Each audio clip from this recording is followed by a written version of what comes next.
நான் நாம் தமிழர் கட்சியை ஆதரிக்க காரணம் என்ன? 1. 8% வாக்கு வைத்திருக்கும். நாம் தமிழர் கட்சிக்கு 1000 கோடி 60 சீட்டு வரை பேரம் பேசியும் எந்த கட்சியோடும் கூட்டணி போகாமல் 15 வருடமாக தனித்து நிற்பது. 2. மக்கள் பிரச்சனைகள் அனைத்திற்கும் மக்களோடு மக்களாக சீமான் களத்தில் நிற்பது. 3. கட்சியின் அடிப்படை உறுப்பினர் வரை ஆகச் சிறந்த அரசியல் புரிதலோடும் எந்தவித சாதி மத சினிமா போதைக்கும் அடிமை ஆகாமல் நாங்கள் தமிழர்கள் என்ற ஒற்றை கொடையின் கீழ் உறுதியாக நிற்பது. 4. சீமான் அவர்கள் வெறும் ஓட்டுக்கான அரசியலை மட்டும் செய்யாமல் ஆடு மாடு பறவைகள் பூச்சி மலை கடல் என்று அனைத்து உயிர்களுக்குமான மற்றும் இயற்கை சார்ந்த அரசியலை பேசுவது. 5.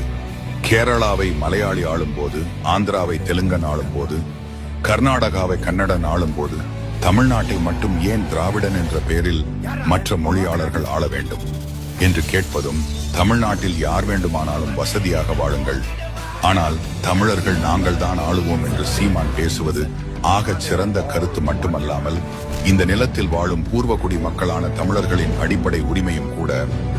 6. தமிழ் தேசியம் பேசும் நாம் தமிழர் கட்சியில் அனைத்து மொழியை தாய்மொழியாக கொண்டவர்களும் தமிழ்நாட்டில் வேட்பாளர்களாக வாய்ப்பு வழங்கப்பட்டுள்ளது.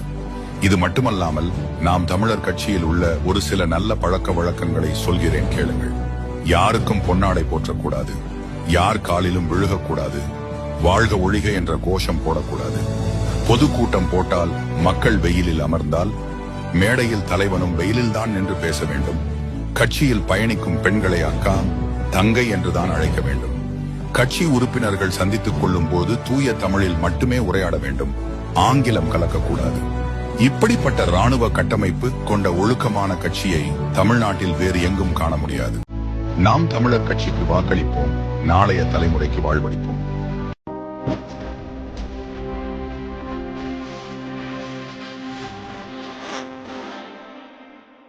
Well,